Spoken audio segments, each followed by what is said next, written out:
12 November, ons vorder geestelik.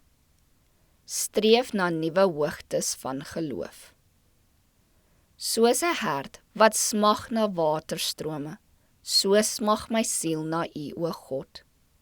Psalm 42, vers 2.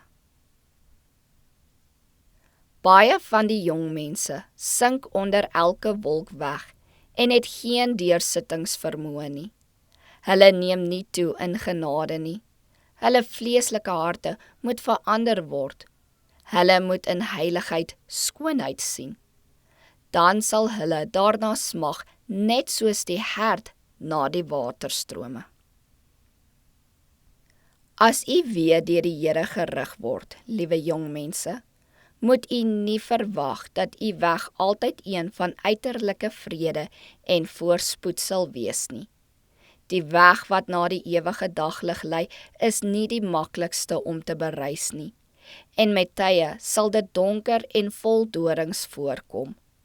Maar u het die versekering dat die ewige arms van God om u is, om u teen onheil te beskerm. Hy wil hê dat u ernstige geloof moet beoefen en moet leer om sowel in die skaduwee as in die sonskyn op hom te vertrou. In haar stryd om by haar nes te kom, word die arend dikwels deur stormwinde in smal bergklowe neergedryf.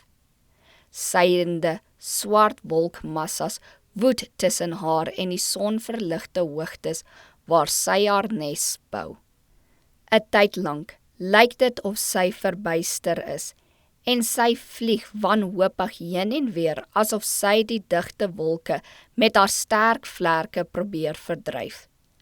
Eindelik skiet sy opwaarts die duisternis in, en uiter 'n skrille tromfkreet, wanneer sy 'n oomblik later bo in die kalm sonskyn uitkom. Die duisternis en storm lê alles onder haar, en die lig van die hemel skyn om haar.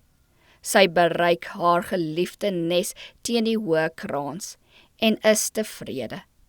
Sy het die lig deur duisternis heen bereik. Sy moes haar inspann om dit te doen, maar sy word beloon deurdat sy haar doel bereik het. Dit is die enigste weg wat ons as volgelinge van Christus kan volg. Ons moet daardie soort lewende geloof beoefen wat deur die skeiende wolkemuur tot in die hemelse lig dring. Ons moet hoogtes van geloof bereik waar alles vrede en blydskap in die Heilige Gees is.